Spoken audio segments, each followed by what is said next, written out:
नमस्कार, मैं हूं आंचल और आप देख रहे हैं जनतंत्र टीवी। ग्लैम गपशप के आज के एपिसोड में देखिए, यादव जी की लव स्टोरी विवाद में एल्विश के बयान पर आया मृदुल तिवारी का जवाब। क्या सच में बैंकरप्ट हो गए हैं गोविंदा? एक्स्ट्रा मैरिटल अफेयर और डाउनफॉल पर तगड़ा खुलासा। द 50 खत्म होते ही अर्चना गौतम से मिलने पहुंचे मिस्टर फैजो, वीडियो सोशल मीडिया पर वायरल। द केरल स्टोरी 2 के विरोध में प्रकाश राज ने पोस्ट किया वीप, भर के डायरेक्टर ने लगाई लताड़। भोजपुरी सिंगर ने शो में एंकर पर चलाई चप्पल, रेट पूछने पर बढ़ा था विवाद। तो चलिए शुरुआत करते हैं टॉप न्यूज से।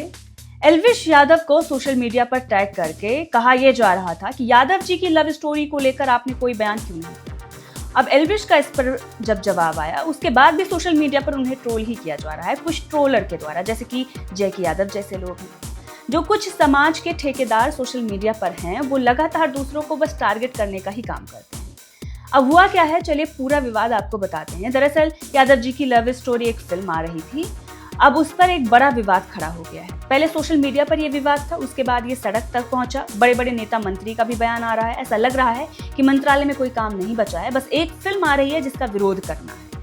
और वो विरोध न सिर्फ एक पार्टी या जिसकी सरकार चल रही है वो कर रही है, बल्कि विपक्षी पार्टी भी कर रही है। दोनों पार्टियां ये कह रही हैं कि हम ज्यादा हितैषी हैं इस समाज के, हमसे बड़ा हितैषी कोई और नहीं हो सकता है।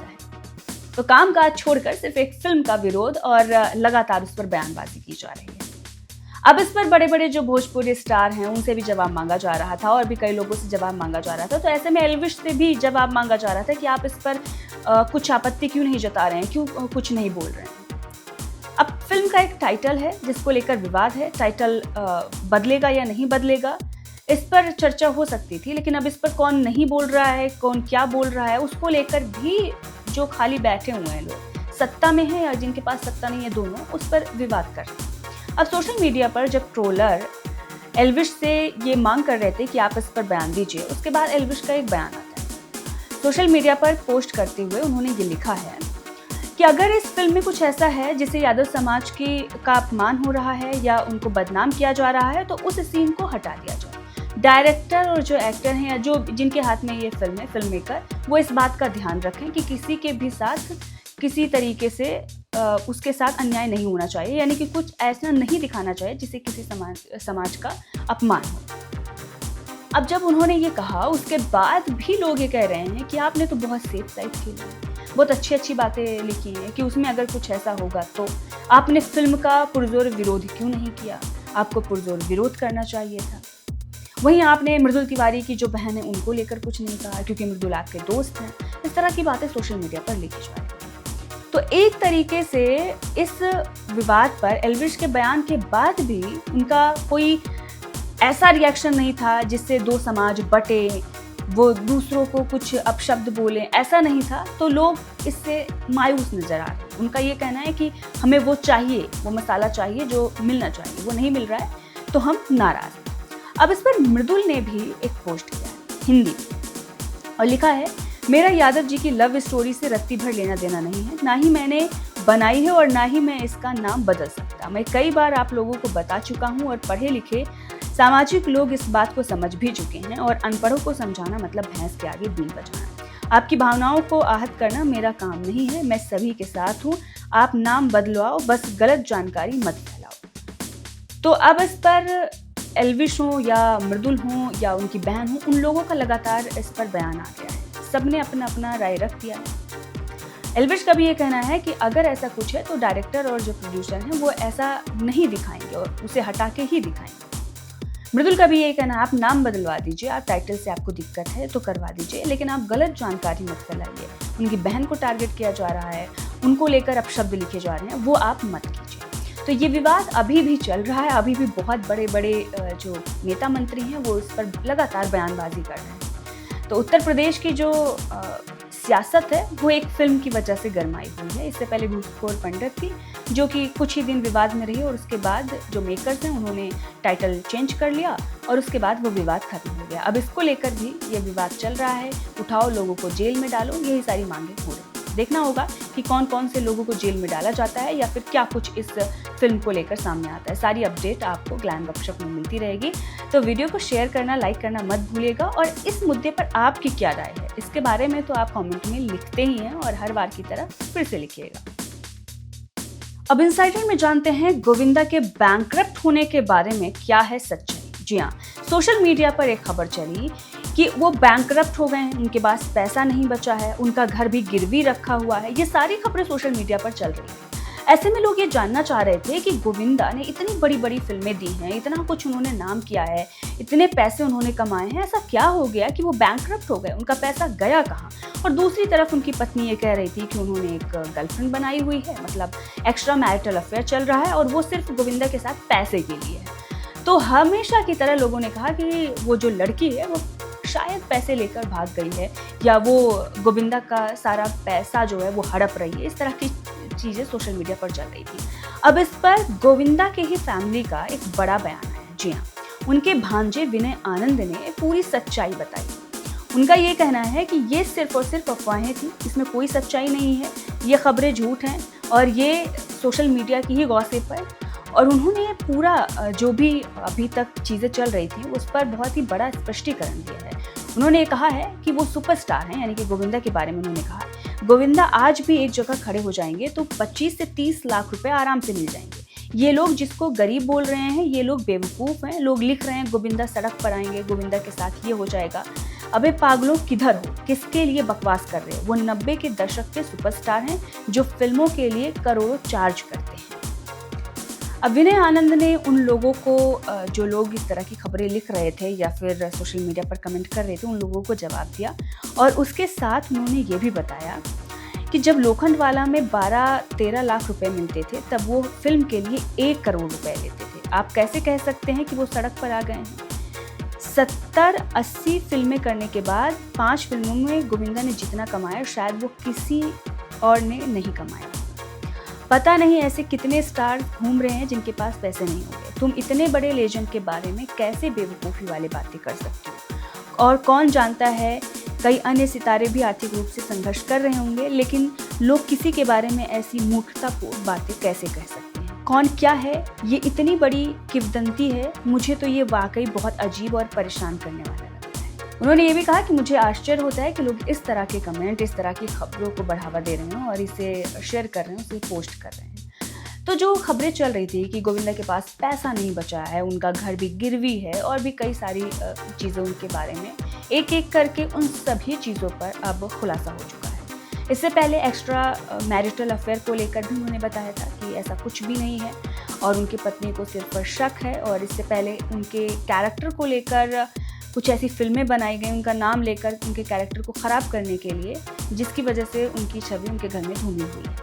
ये सारी बातें वो पहले कर चुके हैं। अब बैंकरप्ट वाले पर भी उनके भांजे ने खुलासा कर दिया है कि ये सारी चीज़ें सिर्फ और सिर्फ अफवाह हैं। अब रियल टू रियल में बात करते हैं रियलिटी शो द 50 की। तो इस शो की शूटिंग कंप्लीट हो गई है, विनर भी डिसाइड हो गया है, मेकर्स ने विनर प्राप्त कर लिया है और जब एपिसोड आएगा तो मिल जाएगा। हालांकि शिव ठाकरे के नाम की और मिस्टर फैजू के नाम की चर्चा हो रही है, लेकिन शिव ठाकरे को विनर बताया जा रहा है। कुछ लोग मिस्टर फैजू को भी बता रहे हैं। अब शूटिंग जैसे ही कंप्लीट हुई है उसके बाद एक तस्वीर सोशल मीडिया पर आती है और सोशल मीडिया पर ये जो तस्वीर डाली गई है अर्चना गौतम की तरफ से डाली गई है। आप देख सकते हैं इसमें कई सारे कंटेस्टेंट हैं, इसमें आरुषि भी नज़र आ रही हैं और इसमें जो इन लोगों के ग्रुप के थे, जो रजत दलाल के ग्रुप में, उसमें से कई सारे लोग हैं। मतलब मिस्टर फैजू का जो गैंग है वो भी अर्चना के साथ नज़र आ रहा है। और इसके साथ आपको बता दें कि निकी तंबोली भी इसमें थी और वो भी अर्चना के कैफ़े में पहुंची हुई थी। मिस्टर फैजू भी पहुंचे हुए थे और जो मिस्टर फैजू और अर्चना की वीडियो है वो सोशल मीडिया पर वायरल हो रही है। जी हाँ, ये पोस्ट तो थी, एक वीडियो भी उनके तरफ से पोस्ट की गई जो कि आप बगल में देख सकते हैं। इसमें मिस्टर फैजू और अर्चना का जो तड़क भड़क है या जो भी शो में हमने देखा है नोकझोंक, वो देखने को मिल रहा है। हालांकि पीछे म्यूज़िक भी है जिसकी वजह से हम वो गॉसिप आपको नहीं सुना सकते हैं, लेकिन अगर आप अर्चना के पेज पर जाएंगे तो ये वीडियो आपको मिल जाएगा। तो सोशल मीडिया पर ये वीडियो वायरल हो रहा है और इसके बारे में लोग ये कह रहे हैं कि मिस्टर फैजू भले ही शो में ना कर रहे थे, लेकिन अब शो खत्म होते ही हाँ कर रहे हैं और अर्चना के कैफ़े में पहुँचकर अर्चना से मुलाकात कर रहे हैं। तो शो में तो आपने देखा ही कैसा एंगल दिखाया जा रहा है। मिस्टर फैजू थोड़ा चिढ़ रहे हैं, वो अर्चना से भाग रहे हैं, लेकिन अर्चना उनके पीछे जा रही है। वैसे अर्चना और मिस्टर फैजू लास्ट तक जाते हैं। मिस्टर फैजू तो टॉप 2 में हैं अब कुछ लोग तो उन्हें विनर भी बता रहे हैं। वैसे द 50 को लेकर आपका क्या कहना है? ये जो इतनी जल्दी ग्रैंड फिनाले शूट कर लिया गया और लोगों को अब पता भी चल गया है कि कौन होगा विनर या कौन लोग टॉप तक पहुंच रहे हैं, तो उसके बाद ये मज़ा ख़राब हो गया। इन्हें बिग बॉस की तरह 1-2 दिन पहले ही करना चाहिए था और उसे बचा कर रखना चाहिए था, या फिर ये करके इन्होंने अच्छा किया है कि लोग और भी जानेंगे, आएंगे, या फिर ये जो कॉन्सेप्ट था पहली बार था तो उन्हें समझ में नहीं आया और कुछ ऐसी ही गड़बड़ हो गई। आपको क्या लगा इस शो को देखकर और शो कैसा चल रहा है, इसके बारे में कमेंट में बताइए। अब बिंज वॉच में बात करते हैं द केरल स्टोरी 2 के बारे में। तो द केरल स्टोरी 2 का विरोध अभी भी चल रहा है। सीएम से लेकर कई ऐसे लोग हैं जो इसका विरोध कर चुके हैं, सोशल मीडिया पर लिख चुके हैं। लेकिन अब साउथ के एक एक्टर हैं प्रकाश राज, उन्होंने इसको लेकर कुछ ऐसा पोस्ट कर दिया है जिसके बाद विवाद खड़ा हो गया। दरअसल इस फिल्म में दिखाया गया है कि कैसे एक लड़की का धर्म परिवर्तन कराने के लिए उसे गोमांस खिलाया जाता है। ट्रेलर आया इस फिल्म का, अभी फिल्म रिलीज नहीं हुई है, लेकिन उसे लेकर अब प्रकाश राज ने पोस्ट किया है। प्रकाश राज लगातार, अगर आपने देखा होगा, तो राइट विंग के विरोध में रहे, लेकिन अब जो उन्होंने पोस्ट किया है वो ये कहा जा रहा है कि ऐसा उन्हें नहीं करना चाहिए। दरअसल गाय को हम माता मानते हैं और अगर कोई ऐसा करता है कि गाय को खाने की बात या एक तरीके से उसे भोजन के रूप में दिखाता है, तो उससे ये लगता है कि वो हमें ट्रिगर कर रहा है। इस तरह की चीज़ें सोशल मीडिया पर लिखी जा रही हैं क्योंकि प्रकाश राज ने बीफ पोस्ट किया। जी हाँ, आप देख सकते हैं उनका ट्वीट है जहाँ पर बीफ है, पोर्क है, मछली है और शाकाहारी भोजन भी है। अब ये पोस्ट करते हुए उन्होंने ये बताया है कि ये असली केरल है जहाँ पर ये सभी खाने वाले एक साथ रहते हैं। उनके ट्वीट का मतलब यही है। अब ये जब उन्होंने पोस्ट किया तो बहुत सारे लोग आए, उन्हें लताड़ने लगे कि आप क्या खाते हैं, उससे हमें मतलब नहीं। लेकिन आप सोशल मीडिया पर इस तरह से बीफ पोस्ट नहीं कर सकते। तो लोग तो उनका विरोध कर ही रहे हैं, लेकिन इस पर जो केरल स्टोरी 2 के डायरेक्टर हैं उनका भी बयान आया है। तो केरल स्टोरी 2 में जो भी दिखाया गया कि महिलाओं को कैसे टारगेट किया जाता है, कैसे उन्हें बहला फुसला कर ले जाया जाता है, जब उनका धर्म परिवर्तन कराया जाता है, कुछ ऐसे सपने दिखाए जाते हैं कि वो अपना घर परिवार छोड़ देती हैं, लेकिन उसके बाद उनके साथ और भी बुरा होता है। उन्हें कैसे लव जिहाद के लिए निशाना बनाया जाता है, कैसे उन्हें बरगलाया जाता है।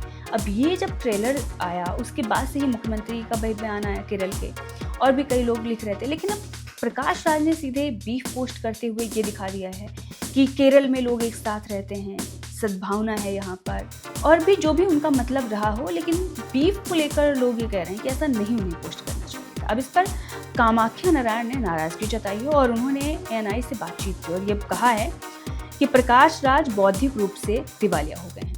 उनका कहना है कि मैं पहले प्रकाश राज जी को एक उच्च कोटि का अभिनेता मानता था, लेकिन अब मुझे लगता है कि एक इंसान के तौर पर भी वो उतने ही निचले स्तर के हैं।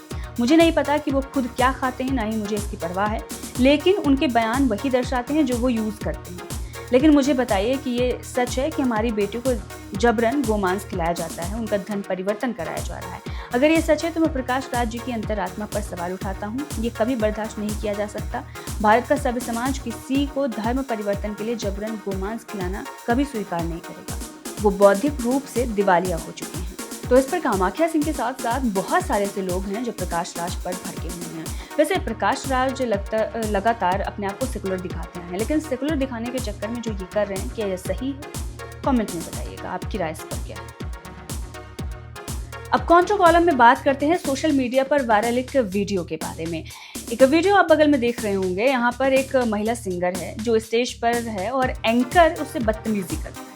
मतलब एंकर कुछ ऐसा घटिया बयान देता है जिसके बाद सिंगर भड़क जाती है। वैसे आपने देखा होगा ऐसे बहुत सारे स्टेज शो हैं या कुछ ऐसी कॉमेडी भी हमारे समाज में लगातार हम देखते रहते हैं किसी मंच पर। वहाँ पर महिलाओं के बारे में जोक मारना बहुत आसान समझा जाता है कि हाँ, इस पर मारेंगे तो लोग ज़रूर हंसेंगे।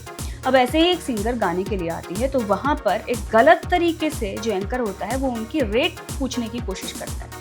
मतलब आपका रेट क्या है, कुछ ऐसे गंदी तरीके से, घटिया तरीके से उस महिला सिंगर को वहाँ पर प्रेजेंट किया जाता है। और ये होता आ रहा है कुछ लोग टीआरपी के लिए, व्यूज़ के लिए, कि कैसे महिलाओं को गलत तरीके से पेश किया जाए, क्योंकि इस समाज में कुछ लोग हैं जो पर्टिकुलर चीज़ों को देखने के लिए ही बैठे हैं, उनके बारे में जोक सुनने के लिए ही जाते हैं।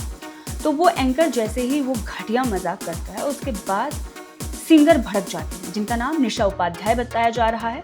और वो चप्पल निकालकर वहीं पर उसी मंच पर उसकी पिटाई कर देती है। अब ये वीडियो सोशल मीडिया पर बहुत तेजी से वायरल हो रहा है। लोग ये कह रहे हैं कि सिंगर ने बिल्कुल ठीक किया।